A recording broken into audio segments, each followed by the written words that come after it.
오늘 천국 비유 세 번째 시간인데 마태복음 말씀을 통해서 길가에 뿌리운 자라는 제목으로 함께 하나님의 말씀을 보기로 원합니다. 예수님께서 마태복음 13장에 그 7가지 천국에 대해서 비유로 말씀해 주셨습니다. 저희가 이 7가지 천국 비유 속에 하나님의 나라의 특성들, 또 하나님의 백성들, 그 안에 예수 그리스도의 예수 그리스도가 어떤 분이신지, 또 하나님의 나라의 이 마지막 때 교회의 모습과 하나님의 교회를 통해서 원하시는 것이 무엇인지, 또 이런 모든 것이 이 안에 함축적으로 비유로 설명이 되어 있는 것입니다. 비유로 말씀하시는 이유는 모든 사람이 알 수 있는 것이 아니라 하나님께서 그 성령을 통해서 계시로 또 지혜로 베풀어 주시지 않으면 이것을 깨달을 수가 없죠. 너무나 단순한 그런 내용 같지만 이 안에 감추어져 있는 예수 그리스도의 구속의 구원의 비밀이 숨겨져 있기 때문에 그렇습니다. 그래서 이것이 우리가 구원의 비밀, 이 하나님의 비밀이 미스터리다. 사람의 이성이나 사람의 상식이나 지식으로 깨달을 수 있는 부분이 아니기 때문에 감추어져 있는 것이다, 이렇게 말씀을 드렸죠. 7가지 저희가 비유를 머릿속에 한번 항상 가지면서요, 이 13장의 말씀이 저희 안에 정리가 되기로 합니다. 첫 번째는 씨 뿌리는 비유였죠. 저희가 씨 뿌리는 비유 다 아시잖아요. 씨를 뿌리는데 길가에 뿌려졌고, 또 돌밭에, 가시떨기에, 또 좋은 땅에, 그 다음에 가라지 비유가 있고, 겨자씨 비유, 누룩, 감추인 보화, 좋은 진주, 각종 물고기를 모은 그물, 그 모습이 있습니다. 씨 뿌리는 비유가 있는데 천국은 이와 같다고 말씀을 하셨어요. 우리가 씨 뿌리는 비유에 이제 4가지가 나오는데 이제 하나씩 저희가 살펴볼게요. 씨 뿌리는 이 비유를 통해서 하나님 나라에 이 크게 4종류의 사람이 있다는 것을 저희가 보게 됩니다. 오늘 3절 4절에 말씀하실 때 씨를 뿌리는데, 이 씨 뿌리는데 씨는 뭐겠습니까? 예수 그리스도의 말씀이에요. 복음의 말씀이에요. 그냥 아무 말씀이나 다 말씀이 아니라 바로 하나님의 구원의 핵심인 예수 그리스도로 말미암아 우리가 생명을 얻고 하나님 나라의 자녀가 되고 하나님 백성이 돼서 천국에 들어가는 이 천국 복음의 말씀이에요. 저희가 어떨 땐 말씀을 너무 제너럴하게 생각할 때가 있어요. 다 말씀이니까. 그래서 그냥 말씀 이렇게 이야기하는데 아주 구체적으로 예수 그리스도의 천국 복음이죠. 씨를 뿌렸는데요. 그러면 이 세상에 다 뿌렸는데요. 오늘 말씀을 보면 그 씨를 뿌리러 밭을 생각하면요, 이 세상이 다 밭이잖아요. 이 세상이 다 밭인데 이 안에 씨를 뿌려서요, 그걸 받아들이는 밭들이 있다는 것이죠. 그래서 그 받아들이는 사람들이 하나님의 백성들이에요. 하나님의 백성들이 4종류가 있는데, 첫 번째 길가에, 그 다음에 두 번째 하나님의 백성이 있는데요, 돌밭이 있고 가시떨기가 있고 좋은 땅이 있어요. 다 밭은 밭이에요. 그래서 길가다 생각하면 저희같이 이제 좀 극단적인 비유는 하도 말씀을 순종을 안 하고 안 받아들이면 아스팔트 같다 그러지만, 사실은 예수님 당시는 아스팔트는 없죠. 저희가 논두렁, 밭두렁이나 이렇게 그런 길들을 생각해 볼 수 있어요.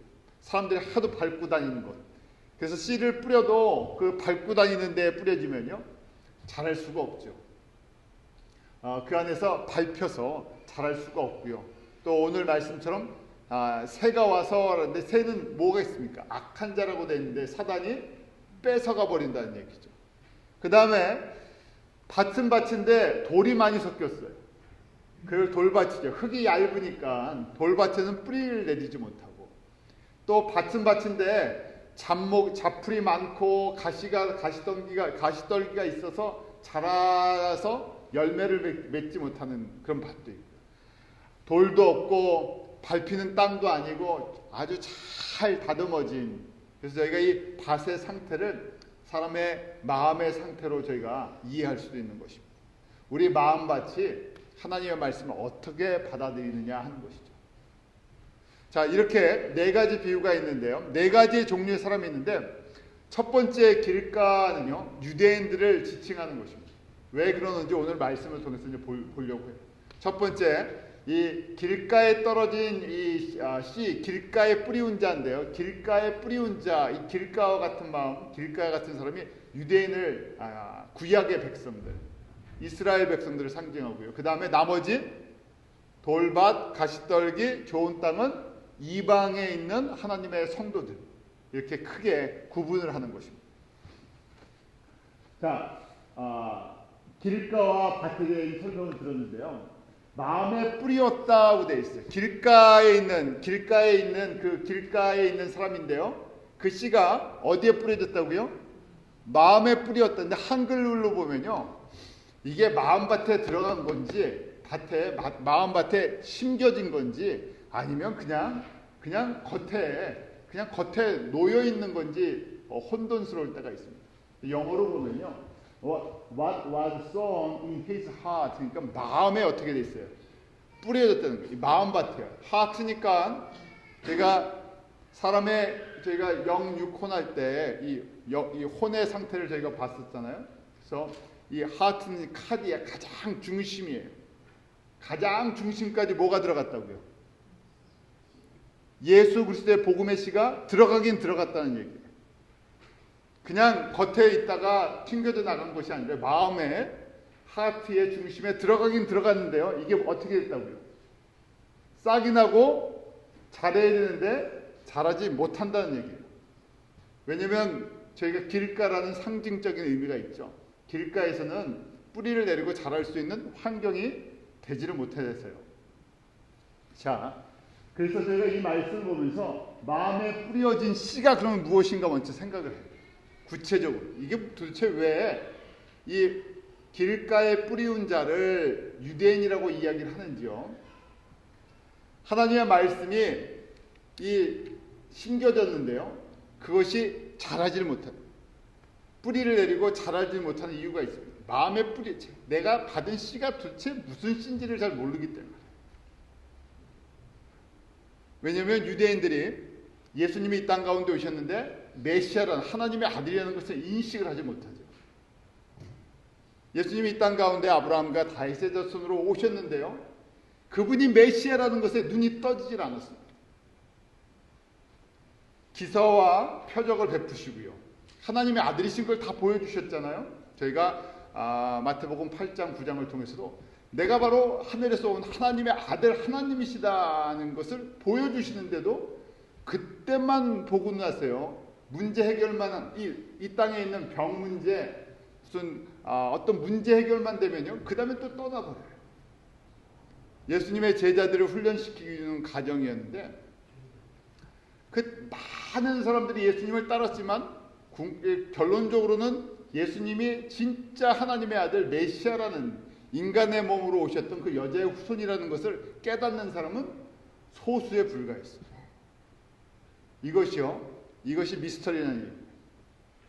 이게 이해가 안 가는 거예요. 저희 같으면 한번 생각해 보세요. 예수님이 지금 이 매츠 구장이나 양키 구장에 오셔갖고요, 이 뉴욕에서 대중 집회를 하셨다고 한번 생각해보세요. 벌써 빌리 그레이엄 목사님이 마지막으로 뉴욕에서 집회하신 지가 10년 됐나요? 빌리 그레이엄 목사님이 여기 코로나 매도 파악에서 집회를 할 때 사람이 얼마나 많이 모였습니까? 한번 예수님이 똑같이 한번 생각을, 예수님이 코로나 파악에서 뉴욕 집회를 시작하셨어요. 말씀을 하시고요. 그 다음에 병자들은 다 나오라 그래갖고 병자들 한 명도 빠짐없이 나온 사람 다 고쳐주셨어요. 그럼 어떻게 되겠습니까? 그런데도 우리가 예수님이 하나님의 아들이라는 걸 못 믿겠습니까?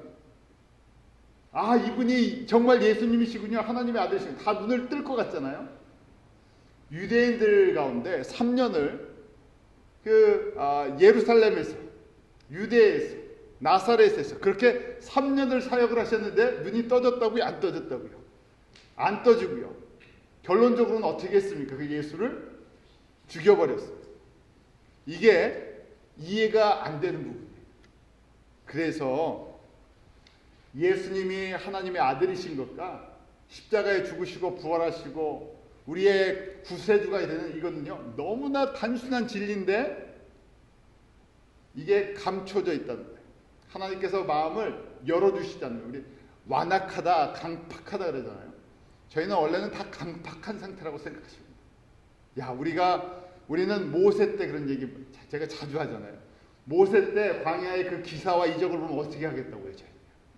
절대로 우상 숭배 안 하고 그냥 하나님만 열심히 믿겠다고 하잖아요. 그런데 더 큰 걸 봐도요, 더 대단한 걸 봐도 사람들이 똑같이 그렇게 간다는 거예요. 그래서 저희가 우리의 출발점이 우리는 완악하고 보는 눈이 떠지지 않았다고 그걸 인식을 해야 되죠. 그게 떠진 게 하나님의 은혜예요. 제가 이 말씀을 드리는 이유가요, 지금 그 마음에 뿌려진 씨 때문에, 마음에 뿌려진 씨는 바로 예수 그리스도, 그분 자신, 하나님의 아들, 우리의 구세주 예수님이세요. 그런데 이 예수 그리스도의 씨를요, 이미 구약의 모든 내용이 이 예수님의 이 씨예요. 씨를 다 뿌려주셨어요. 말씀의 씨를 다 뿌려주셨어요. 그런데 구약 시절부터 지금 예수님이 이 땅 가운데 오실 때까지 유대인들에게서요, 이것이 누군지를 모르는 거예요. 내가 씨를 받았는데 그 씨가 무슨 씨인지를 도대체 몰라요. 왜냐하면 구약에서는 하나님께서 말씀으로 임하실 때 여호와라고 임하셨어요. 저희 여호와가 말씀하실 때 선지자를 통해서 말씀하시죠. 저희가 한번 그 마태복음 13장 11절부터 14절, 저희가 지난 2주 동안 보았던 것이죠. 그 11절부터 14절에 보면 천국의 비밀을 아는 것이 너희에게는 허락되었다 그랬는데, 너희가 누구라 그랬습니까? 지금 이 본문에서요. 제자들에게는 허락이 되었는데 그 다음에 저희에게는 아니 되었다. 저희는 누굽니까? 유대인 그 당시에 지도자들, 종교 지도자들이나 유대인들에게는 허락되지 않았다. 그래서 있는 사람은 더 풍성하게 받을 것이고 없는 사람은 빼앗길 것이다.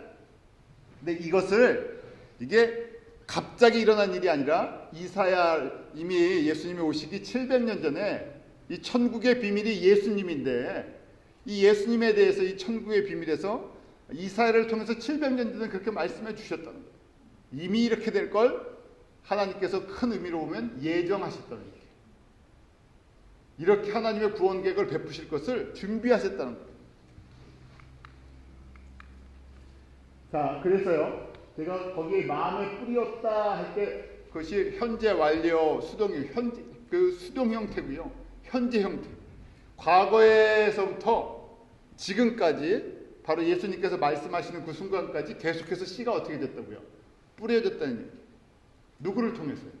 선지자를 통해서 예수님께서요, 계속 씨를 뿌려주셨다는 거예요. 근데 씨를 받으면서 그 씨가 무슨 내용인지를 알 수가 없다는 거예요. 왜냐하면 감추어져 있기 때문에. 구약의 성도들에게 감춰져 있었던 거예요. 그래서 계속 뿌려서 받기는 했어요. 마음의 밭속에 받아놨는데요, 이것이 아직 싹이 트고 자라질 않았었죠. 그래서 예수님께서 오시면서 인간의 몸으로 오면서 이것이 이제 터진 건데요. 그런데도 보아도 깨닫지 못하고, 들어도 이게 그건지 알지를 못한다. 왜냐하면 설명을 드리겠습니다. 이스라엘 역사 전체가요, 하나님께서 이렇게 준비하신 과정, 저희들에게 천국의 모습들을, 이 천국 복음이 어떻게 증거될 것인지, 천국 생활, 이 땅에서 성도들이 어떻게 지낼 것인지를 연극 무대와 같이 보여주셨는데요. 이때는 감춰져 있고 나눠주는 시인데요.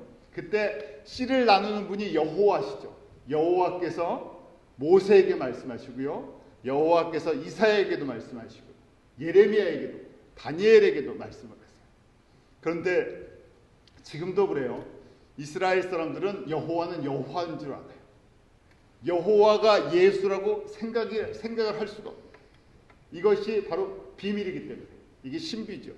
여호와가 예수님이시라는 거예요. 그래서 구약에서는 여호와가 할 때 언약하시고 성취하시는 분이시다 그랬죠.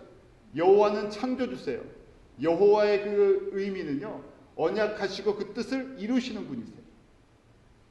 그래서 구약에서 하나님의 이름을 할 때 여러 이름이 있지만 여호와라고 하는 것은 말씀을 하실 때, 언약을 해주실 때 그러세요.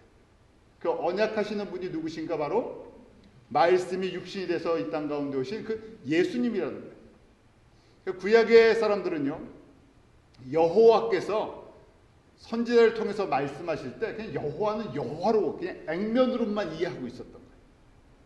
모세에게 이 과정을 설명을 해주셨어요.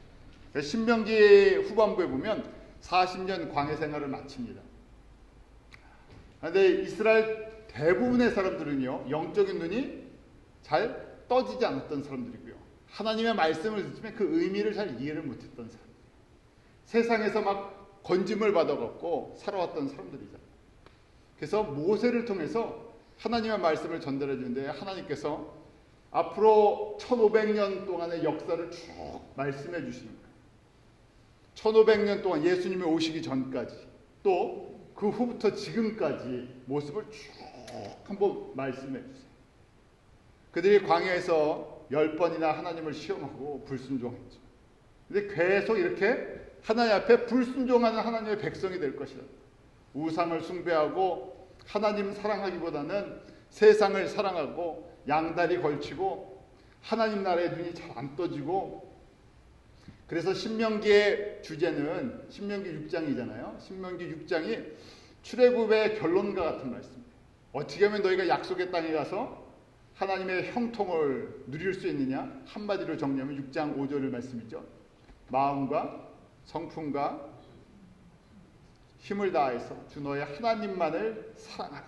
그러면 너희가 약속한 땅에서 형통할 것이다. 그런데 거기에 항상 뉘앙스가 있어요.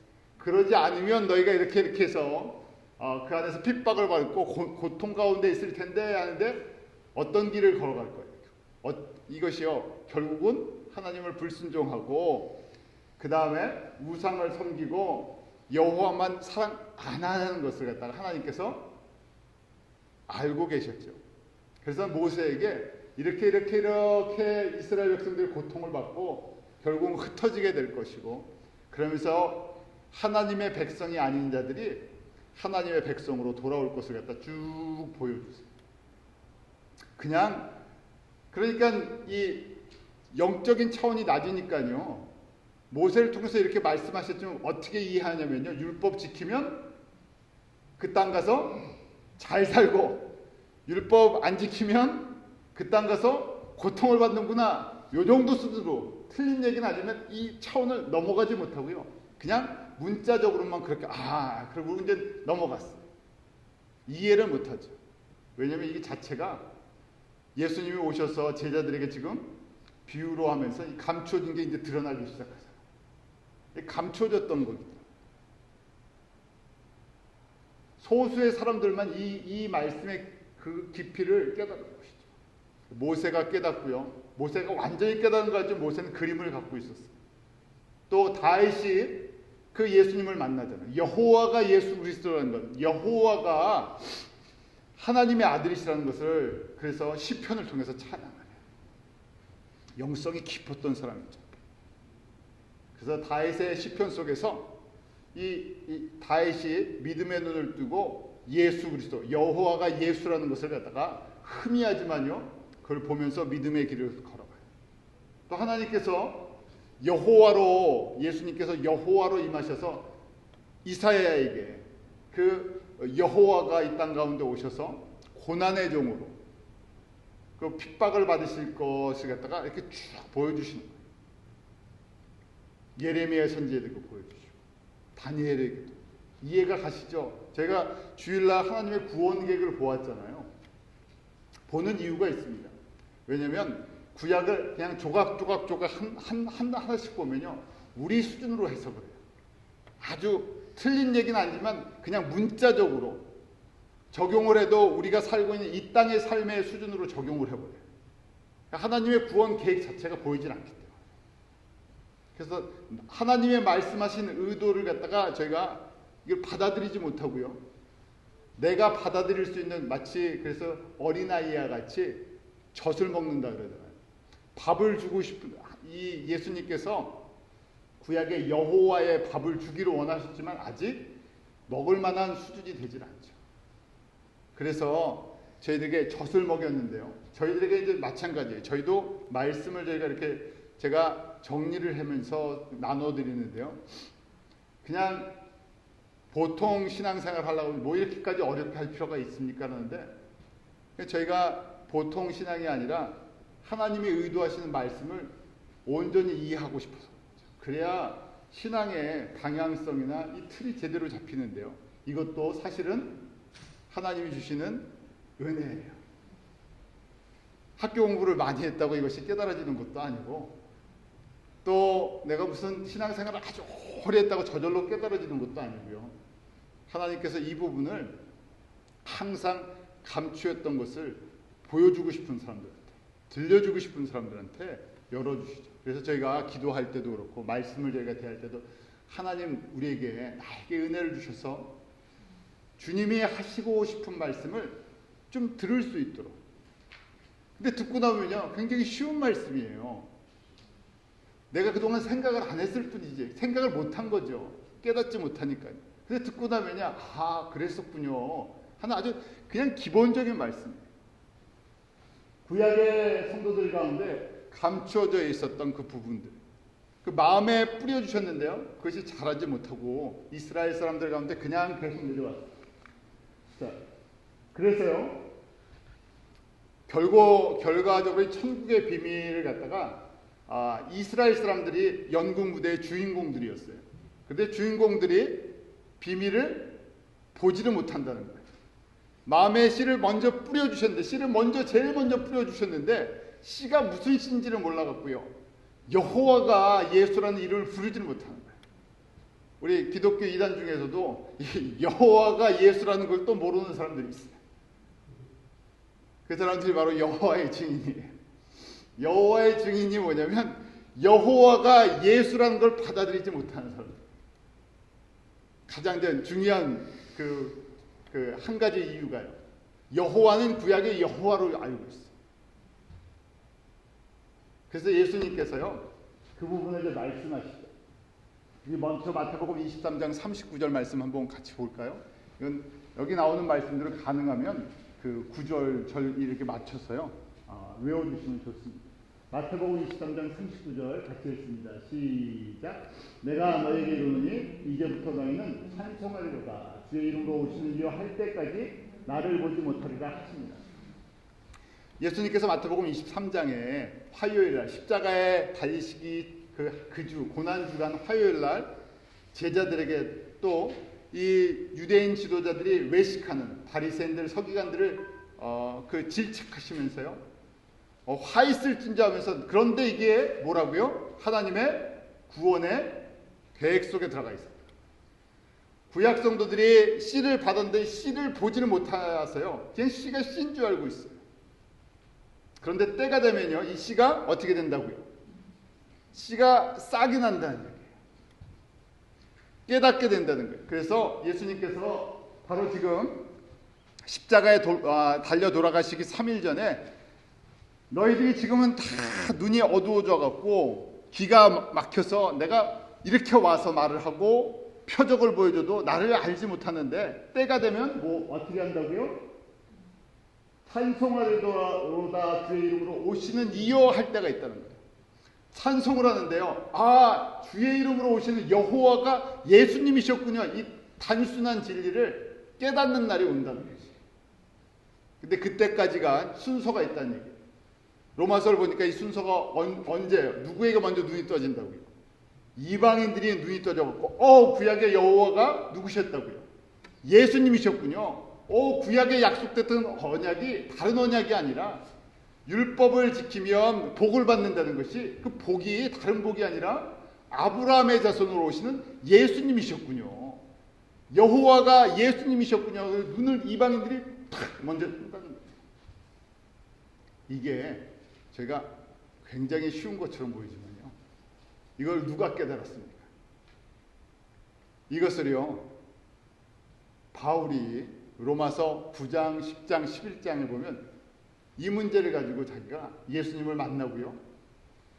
로마서 1장부터 8장에 보면 이 은혜로 말미암아 예수 그리스도께서 나의 죄, 나의 허물을 다 사해 주시고 하나님의 백성이 되게 해주신 이 놀라운 은혜의 복음을 전하는데 누구에게 먼저 전해줬어요? 유대인들 크리스찬들이요. 유대인 성도들에게 먼저 전해줬어요. 이 길가에 뿌리운 씨라는 얘기. 너희들 씨 받았지? 너 구약의 그 여호와의 말씀을 너희들이 먼저 받았지 않냐? 그래서 너희들이 받은 그 씨가 구약의 말씀이 뭔지 아냐? 그게 바로 예수님의 씨라 하고 그렇게 가르쳐줬는데 믿습니까? 안 믿었습니까? 안 믿었어요. 그렇게 보여주고 설명을 해주고 다 해줘도요. 유대인들, 이스라엘 사람들, 바울의 동족들이 예수님을 핍박하고요. 배척하고요. 예수 그리스도의 복음을 안 받아들이는 거예요. 그런데 이방인들은 어떻습니까? 조금만 얘기해줘도요. 이 감동을 받고 전혀 상관도 없는 예수 그리스도의 눈이 떠져서요. 기뻐했어요. 그냥 예수님을 따라가겠다고 하면서 교회가 개척이 되고 그쪽에 복음이 확장되는 거예요. 그래서 이 문제를 가지고 나온 것이 로마서 9장, 10장, 11장 문제. 바울이 이해가 안 가는 거예요. 말씀을 받아도 이 1500년 동안 우리가 말씀을 가지고 연구하고 따라갔던 사람인데 지금도 유대인들 얼마나 전통을 지킵니까? 모세 때부터 지금까지 얼마예요? 3500년이에요. 3500년 동안 자기들의 그 신앙의 전통을 지키려고 애를 쓰고 있는데 그런데 어떻게 됐다고요? 눈이 감겨져 있다. 바울이 이 문제를 가지고 바울의 선교 전략은 그랬습니다. 바울이 복음을 전할 때 항상 먼저 유대인 지역부터 갔어요. 저희가 이렇게 뉴욕에도 오면요. 뉴욕에 살다 보니까 유대인들이 사는 지역이 있잖아요. 뭐 브루클린에 어디 뭐 코니 아일랜드든지 이쪽 롱아일랜드에는 이 그레인데 무슨 맨해튼 부자 동네는 다 유대인들이 살잖아요. 그 유대인들이 거기 살면서 그 다음에 유대인들 동네를 만들고요. 유대인들 동네가 있으면 뭐가 또 생깁니까? 유대인 회당이 있어요. 그래서 바울이 똑같아요. 유대인 동네를 찾아가고요. 지역에 갈 때마다 유대인 회당을 들어간 거예요. 회당에 가서 자기가 선생이니까 너희들 그동안 율법을 공부하고 연구해 오지 않았냐? 그 율법 그것이 내가 무엇인지를 가르쳐 주겠다고 율법에 숨겨져 있는 예수 그리스도를 그렇게 설명을 해주는데도 안 받아들이는 거예요. 예수 얘기하면 어떻게 됩니까? 회당에 갔어요. 죽이려고 그러고요. 돌로 치려고 하고요. 쫓아내기에 급급하고요. 그런데 이방인들한테 가세요. 그 이방인들에 가서 이 얘기를 하면 시장에 가서 얘기를 하든 뭐 어디서 얘기를 하든 그 중에 준비된 사람이 있어갖고요. 그냥 집을 오픈하고 그곳에서 모여서 교회가 또 시작이 돼요. 그래서 그 문제를 가지고 하나님 앞에 왜 이렇게 된 겁니까? 내 생명이 없어도 좋으니까 내 민족 좀 어떻게 좀 깨어나게 해주십시오. 내 민족 좀 살려주십시오 했을 때 하나님께서 가르쳐주신 이 구원의 비밀을 로마서 11장에 기록하고 있죠. 이것이 바울이 성령의 그 지혜와 계시로 하나님께서 주신 그 지혜로 말미암아 이것을 깨달은 구원의 신비를 이게 미스터리였다는 거예요. 도저히 상식적으로나 지성이나 이성이나 사람의 이해 수준으로는 이해가 되지 않아서요. 그냥 내가 이렇게 할 거다 하고 하나님의 말씀해 주신 거죠. 예수님이 내가 이렇게 할 거다. 이게 나의 계획이다. 네가 아무리 뭐 연구를 해라. 연구에서 나온 게 아니라 이게 내가 품고 있는 나의 계획이니까 어떻게 하라고요? 듣고 그냥 받아들이라는 얘기예요. 그래서 로마서 11장 25절 26절이 이 구원의 신비에 대한 결론이에요. 이 문제를 가지고 바울이 밤낮 기도하고 부르짖었는데 답이 이렇게 나왔다는 얘기. 25절 26절 저에게 잘 아는 말씀인데요. 한번 같이 읽습니다. 시작.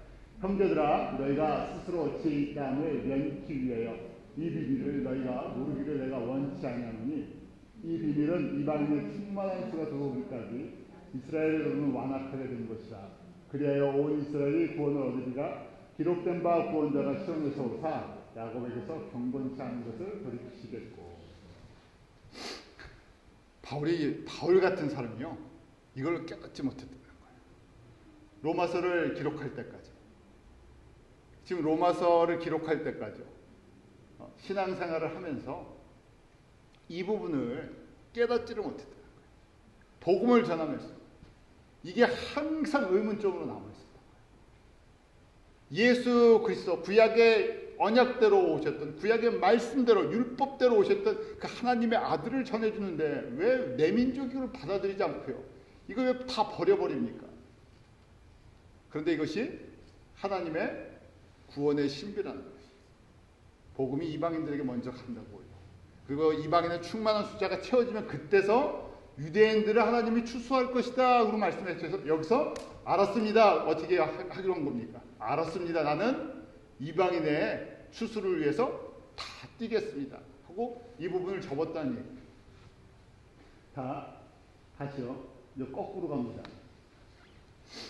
그런데요, 이렇게 바울부터 지금까지 복음이 저희 같은 이방인들, 한국 사람도 마찬가지잖아요. 120년 전에 한국에 이렇게 복음이 들어와서 교회가 이렇게 성장할 줄 누가 알았겠어요. 우리보다 더 먼저 들어왔던 일본도, 중국도, 동남아시아도 다 비슷한 시기에 들어갔던 나라들이나 먼저 들어갔던 나라들도 교회가 성장하지 못하고 핍박이 있었고 다 문들을 닫았는데 한국만 유독하게요, 이런 하나님께서 놀라운 은혜를 베풀어 주셨다. 이것도요, 뭐라고요? 구원의 신비예요. 미스터리라는 얘기예요. 다시 구원의 신비라고 이야기하는 것은 주권이 누구에게 있다는 거예요. 하나님께서 의도적으로 이렇게 하신다는 얘기예요. 하나님의 주권을 가지고 이렇게 움직여 나가신다는 얘기예요. 그럼 저희는 왜 그렇게 하십니까? 이제 그 질문할 수 있고요. 그 다음에 이걸 깨닫고 나서는 어떻게 해야 합니까? 하는 거죠. 우리가 어떻게 해야 합니까? 하는 것이에요. 유대인들을 저희가 보면서요, 초대교회를 보면서 이들이 우리의 선배들이에요. 잘했든 잘못했든 그걸 보면서 어느 길을 가야 되는 것이 진짜 믿음의 길인가를 보여주는 이미 전초전을 치른 사람들. 그런데 예수님께서요, 또 이 말씀을 주신 거예요. 마태복음 23장 때가 되면 유대인들이 찬송을 하면서요, 여호와가 누구시라고요? 예수님이셨군요. 이사에게 말씀하셨던, 모세에게 그 율법을 주셨던 그분이 누구시라고요? 예수님이셨군요. 왜 이 너무나 심플한, 너무나 이 단순한 이 진리를 우리가 왜 못 깨달았나 하면서요, 돌아온다는 얘기예요. 근데 100년 전부터 돌아오고 있잖아요. 저희가 종종 이야기 나누지 않습니까? 뉴욕에 있으면서 받는 혜택이 여러 가지가 있는데, 하나는 유태인들을 매일매일 생활 속에서 만날 수 있는 것, 동시에 또 이 예수가 여호와라는 것을 깨닫고요, 돌아오는 사람을 또 여기서도 만날 수가 있어요. 우리 함께 교회도 썼었고, 신학교도 저랑 같이, 제아들랑 같이 있을 때 공부 같이 했었고, 그 목사님. 그래서 우리가 유대인 중에서 여호와가 예수라는 것을 깨닫고 돌아온 사람들 메시아닉 주이시라고 해요. 메시아가 예수라는 것을 깨닫고 신앙을 고백한, 그러니까 구약 이 유대인들인데요, 예수를 믿는 사람들을 우리가 메시아닉 주이시라고 해요. 그래서 뉴욕에 한 대여섯 개의 교회가 있고요. 큰 교회는 없습니다. 100명 정도 모이기도 하고 50명 모이기도 하고. 그 다음에 유태인인 것을 갖다 어느 정도 포기하고 일반 교회에 들어가 있는 사람들도 있고요. 소수들이에요. 그래서 100년 전부터요, 이런 사람들이 기적적으로 하나님의 역사하심이죠. 하나님께서 초자연적인 성령의 역사하심으로 말미암아 이들이 어느 순간 예수가 메시아라는 걸, 예수가 그 여호와셨구나 하는 것을 깨닫는 거예요. 그렇게 핍박하고 반대하다가. 근데 그 사람들이 소수가 돌아오죠. 이 돌아오면 저희가 두 가지 그림을 갖고 있어야 돼요. 이 사람들이 돌아오면 지금 이 로마서 11장 25절 26절 말씀처럼 이 사람들이 돌아온다는 증거는 무슨 얘기라고요? 추수가, 이방인 추수가 거의 끝나간다는 얘기예요. 그 다음 이제 곧 뭐가 시작될 거라는 얘기예요. 유대인 추수가 시작될 거고, 계절이 바뀐다는, 영적 추수의 계절이 바뀌어가는 그 전환점이라는 얘기예요. 하나님께서 그렇게 큰 그림을 바꾸어 나가신다는 것이에요. 이러면서요, 사도 요한이 계시록에 마지막 때의 모습을 예수님께 받았어요. 말씀을 또 전해줄 거예요. 여호와인 예수님께서요, 이제 이스라엘의 역사를 잘 봐라. 이스라엘 역사가 우리에게는 마치 일기예보와 같다는 거예요. 영적 일기예보, 영적 GPS와 같은 것이. 이스라엘 사람들을 잘 보면 하나님이 뭘 하시는지를 안다는 얘기예요. 그래서 또 이제 보여주시는데 계시록 그 7장에 보면요. 6장에 이제 6장부터 이제 저희가 나중에 한번 계시록 공부할 텐데요. 계시록 6장에 보면 그 인뛰는 장면이 있잖아요. 그래서 첫째 그 하얀 말을 타고 종교다원주의, 그 다음에 전쟁, 기근, 질병 이런 재난이 올 거라는 거예요. 예수님이 다시 올 때쯤 되면 저희가 그런 걸 지금 보고 있잖아요. 처처에 지금 복음의 본질이 다 흐려져 버리고 전쟁의 소식은 더 많아지고 희한한 질병들은 생기고요. 이러면서 이게 사인이라는 얘기. 예수님이 다시 오실 때가 공중에 다시 오실 때 가까웠구나 그러는데요. 그러면서 갑자기 그 장면이 바뀌면서 7장으로 넘어가서 나팔 불기 전에요. 이 공중에 혼인잔치 모습을 잠깐 보여주시는 거예요. 그때 뭐냐면 14만 4천 12지파에 12,000명씩 그 14만 4천이라는 숫자가 나와요. 여기에 대한 여러 가지 해석이 있는데 일단 이 그림을 보면 사도 요한이 보니까 이스라엘 사람 12지파마다 12,000명씩 하나님의 신실한 자들이 나와서 그 보좌에 나오는 모습을 보여줍니다. 그런데 지금 저희가 유대인들 인구가 전 세계 1,400만 정도 잡거든요. 미국에 한 600만, 그 다음에 우리 팔레스타인 한 500만, 그 다음에 동유럽 쪽에 한 100만 이런 식으로 해요. 전 세계에 흩어져 있는 전체 유대인 인구가 한 14만 명 잡고요. 1,400만. 그 중에 약 1%가 조금 모자르게 유대인 크리스찬 숫자가 1%가 조금 모자른다 그래요. 10만 명에서 곧 한 10만 명에서 14만 명 이렇게 돼요. 그래서 저희가 이들을 하나님께서 순교자와 같이 사용하셔서 복음을 전달하는 그런 통로로 복음의 씨로 쓰실 그런 사람들을 하나님께서 예비시키셨나 보다. 그렇게 이제 바라보는 거예요. 첫 번째 출소하는 그 곡식들. 그래서 저희가 전에 그 영화 한번 같이 봤었죠. 심호섭 집사님이 한번 같이 나눠 보기로 원해갖고 저희 집에서도 봤었고 심호섭 집사님에서 봤었는데 다 한번 보셨을 거예요. 그 제목이 뭐였죠? 그 이스라엘 땅, 팔레스타인 땅에서 메시아닉 주이시들이 그 기독교인 유태인들이 주변의 사람들한테 핍박받는 그 모습들, 죽음의 위기가 항상 있어요. 대부분 다 예수를 안 믿는데 그러니까 그 같은 유대인들인데요. 바깥에서 돌 던지고 거기에 문 닫게 하려고 그러고 죽이려고 하고 폭행하고 테러하고 같은 민족인데 그러면서 예수 그리스도를 그러면서 그 안에서 전하는 사람들 생명 걸고 전하고 있어요. 얼마 받아들이지도 않는데요. 저희처럼 무슨 그 있잖아요. 저희가 바깥에 나가서 노방전도 하고 그래서 막 사람들이 늘어나고 교회가 그런 게 아니잖아요. 그렇게 하다가 죽기도 하고 다치기도 하고 하는데 그래서 예수를 믿는 사람이 극소수의 사람, 기적적으로 만나죠.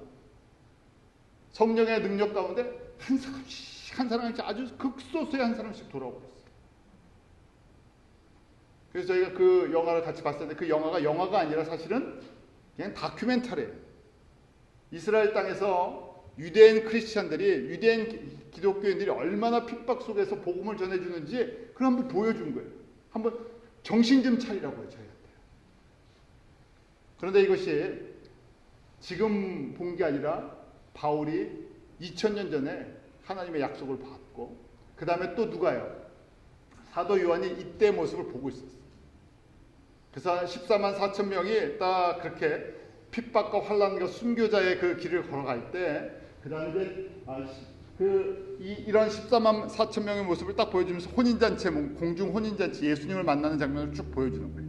그래서 7장 9절과 10절 말씀이 나오죠. 9절 10절 말씀 우리가 찬송할 때 부르는 그 비전이랑 그 찬양인데 우리 한번 같이 읽어볼까요?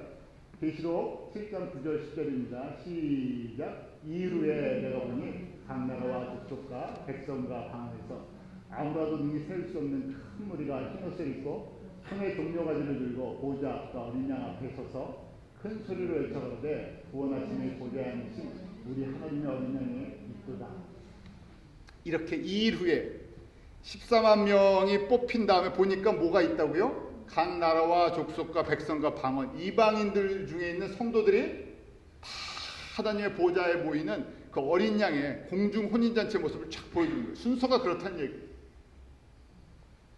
지금 저희가 바로 이 시점에 아주 가까운 시점에 살고 있어요. 정확하게 언제 예수님이 다시 올지는 저희가 모르죠. 날짜는 몰라요. 뭐 12월 달만 되면 뭐 하여간에 2000년대부터 시작했고 종말이다 세상 사람들이 엉뚱한 종말론을 이야기를 하는데 그렇게 종말이 오는 것이 아니라 하나님의 계획 속에서 움직여 나가는 거잖아요. 그래서 저희가 이방인의 충만한 숫자가 지금 채워졌어요. 그 일을 위해서 뛰었던 사람들이 공중 혼인잔치에 각 나라 족속 백성에서 어린 양의 혼인잔치에 그 신부로서 참여하는 사람들이 있어요. 근데 고전에 보니까 유대인들 중에서 핍박을 받으면서 헌신하면서 그렇게 준비된 사람을 하나님께서 예비시켜 놓으셨다. 이게 왜냐하면 이방인 추수가 끝나면서 동시에 뭐가 되기 때문이다. 이스라엘 사람들의 추수가 시작될 거기 때문에 그 시점을 한번 보여주시는 거예요. 그러고 나서 계시록 8장에 가면요, 딱 이렇게 혼인잔치 모습을 보여주신 다음에 8장에 가면 나팔 부는 이제 재앙이 많은데 그것이 본격적으로 7년 환란이 전쟁의 소식. 우리가 이제 3차 세계대전이라고 그렇게 해석하는데 전 세계 3차 대전이 그때 이제 일어나는 거예요. 이게 지금 그림이에요.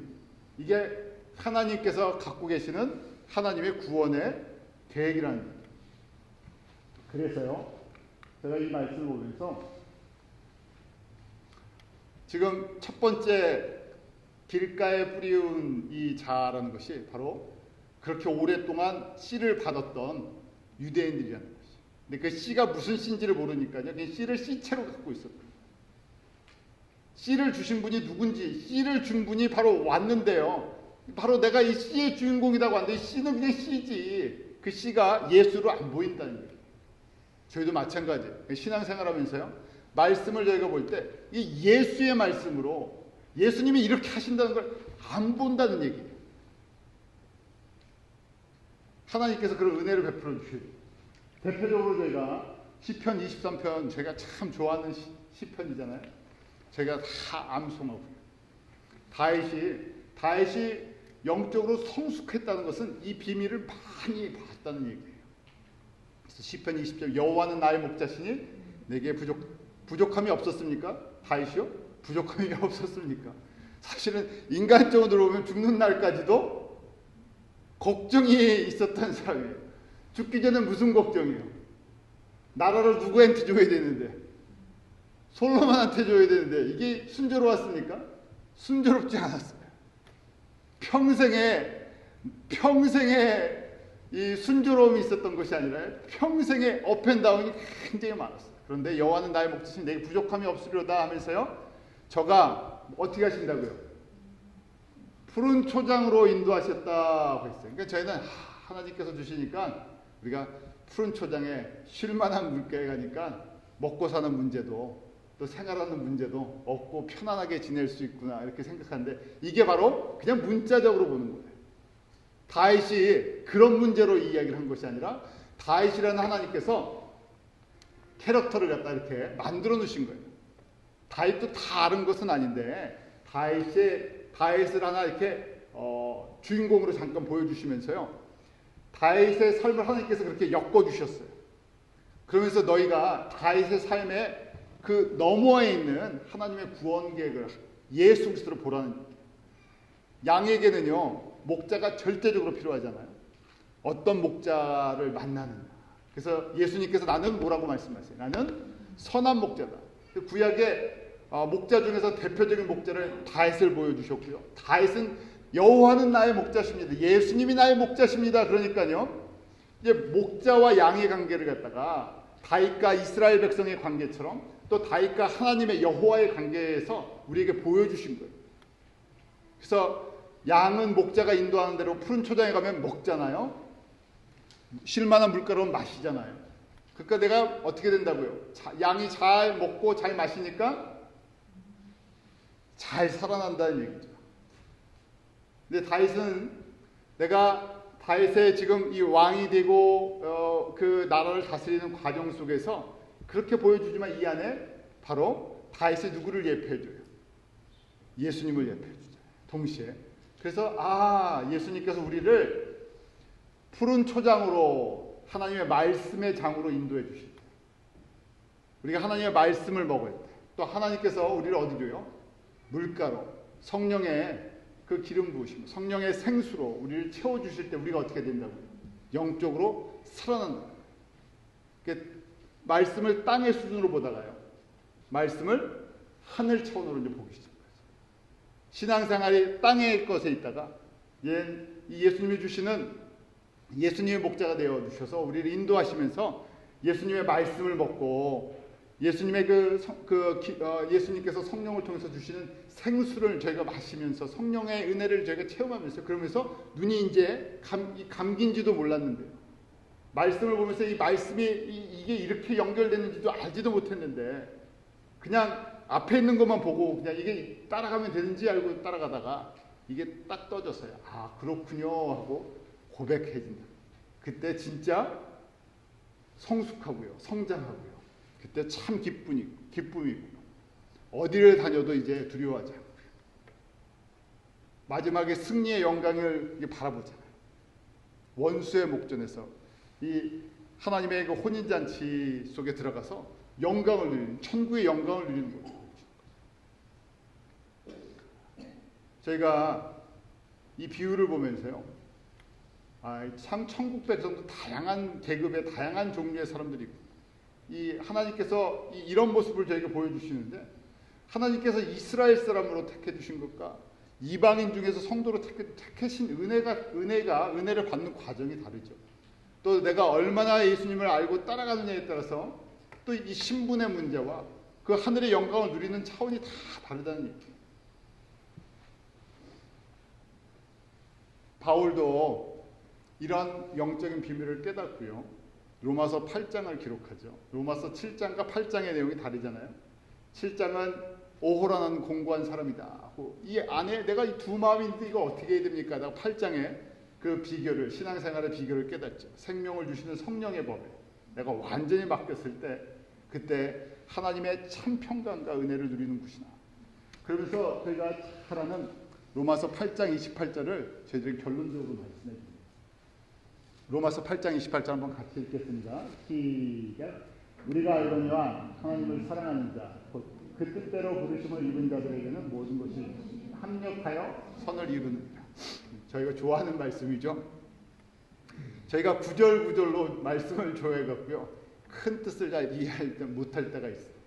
지금 8장에 성령의 충만을 받고 성령의 인도하심을 따라 내가 세상의 법을 포기하고요, 하나님의 구원의 그 계획을 따라서 성령 안에서 살아가는 사람들, 그 사람들이 하나님의 사랑을 받은 사람들이에요. 그래서 그 사람들이요, 하나님의 뜻을 아니까 어떻게 한다고요? 합력해서 하나님의 나라를 이루어 나간다. 이 비밀을 알지 못하면요, 합력이라는 의미를 갖다가 인간적인 또 수준으로 그 연합 생각해요. 연합운동한다. 그런 차원이 아니라 이 하나님의 이 그림을 보지 못하면 연합하면요, 연합해서 사람이 만들어 놓은 작품을 또 만들어요. 그래서 이것이 길가에 뿌리는 자를 통해서 우리에게 주시는 예수님의 말씀. 예수님께서 제자들에게 이 길가에 뿌리는 이 씨에 대해서 먼저 설명을 해주시죠. 악한 자가 와서 그 밭에 뿌려졌는데 마음에 있는 것을 뽑아간다는 얘기죠. 사단이 없애간다는 얘기. 그렇게 하도록 놔두셨다는 얘기. 하나님께서 때가 될 때 다시 그 말씀이 이 싹이 나도록. 반대로 저에게는요, 예수님을 받아들인 지 얼마 안 된 저희들에게는요, 이 구원의 비밀을 가르쳐 주셨어요. 다시 처음부터 말씀을 드리겠습니다. 아시아에서 복음의 씨가 다 똑같이 뿌려졌어요. 저희보다 중국이 훨씬 먼저 뿌려졌고요, 일본이 훨씬 먼저 뿌려졌어요. 중국 사람이나 일본 사람이나 우리나 다 똑같이 우상 숭배했던 사람들. 우리가 지금 일본을 위해서 기도하는데 일본은 전부 다 귀신의 천지죠. 한국은 그거보다 조금 낫다고 위로를 받겠지만요.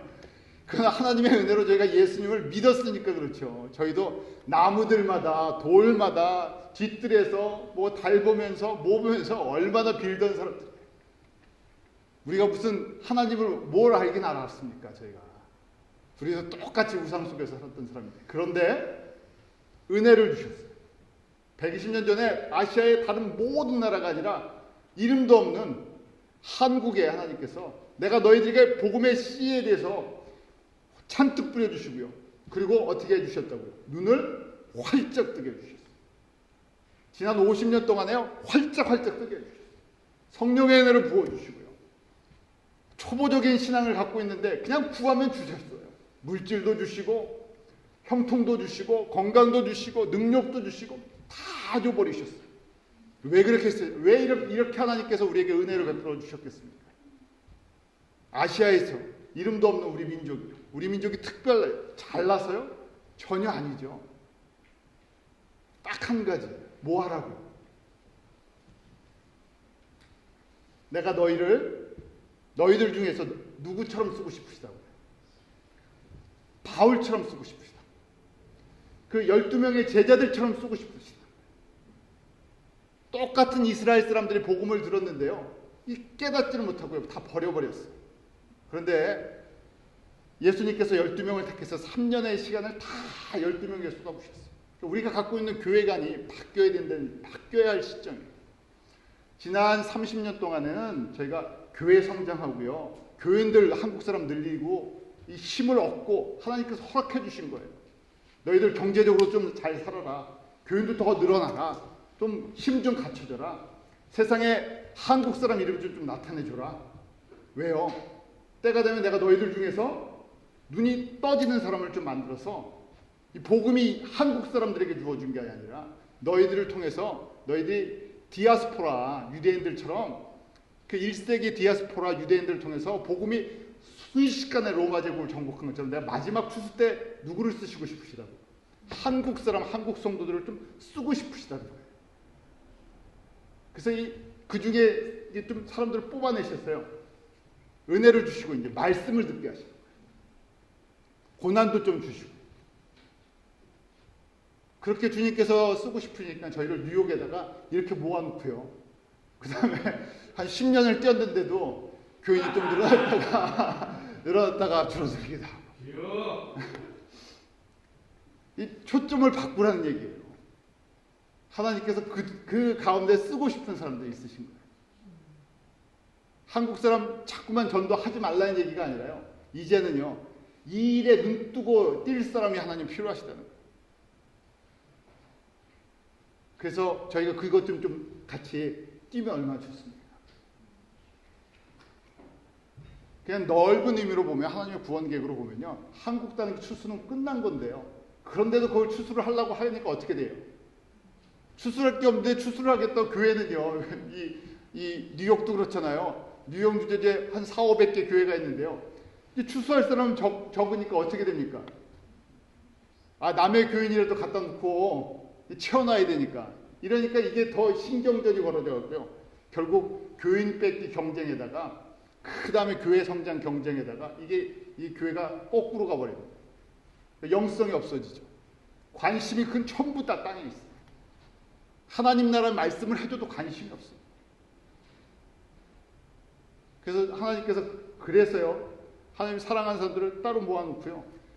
너희도 이 일을 할 거냐 아니면 저거 할 거냐고 하나님께서 우리에게 도전을 주시잖아요. 그래서 지금 저희가 이거 보면서요. 이제 추수할 때가 추수할 밭이 미전도 종족이라든지 아직 낯을 내지 않은 민족 그것만 보인다는 것만 자체도요. 그게 하나님의 축복이에요.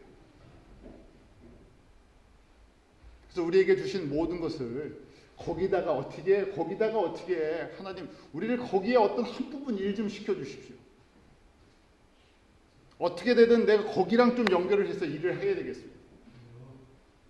왜냐하면 하나님이 거기에 관심을 갖고 그렇게 움직이시는데 여기서 우리가 이미 다 정해진 땅에서요.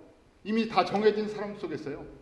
그 이제 더 이상 나올 게 없으면 쥐어짜는데요. 거기서 이거 더 같이 쥐어짜는 전쟁을 하는 것이 아니라요. 그렇게 하나님께서 주신 것을 가지고 하나님이 일하신 그 마지막, 지금 투자로 보면요, 금싸라기 땅이 얼마큼 남았다고요? 금싸라기 땅이 별로 안 남았는데요. 이미 땅값 다 오른, 땅값 정리가 다 끝난 이 한국 사람 안에서요. 그러니까 한국 사람들이 필요한, 우리 입장에서 어떤 사람이 필요하냐면요, 이제 이 하나님의 구원 계획에 눈 뜨는 사람들이 필요한 거죠. 하나님이 그런 은혜를 우리 교인들에게 베풀어 주시고, 그렇게 눈 뜬 사람들 만나게 해주셔서 이제 우리가 저쪽에 아직 남아있는 땅들 좀 거기 좀 구입할 수 있고, 거기 좀 추수할 수 있고, 거기에 어떻게든지 할 수 있도록 그런 은혜를 베풀어 주십시오. 그게 저희가 하나님께서 저희들에게 은혜를 베푸시고 축복해 주신 가장 중요한 이유라는 것을 제가 잊지 않기로 합니다. 기도하겠습니다. 하나님 아버지, 저희들에게 하나님의 구원의 이 신비를, 비밀을 더 알게 해 주시옵소서.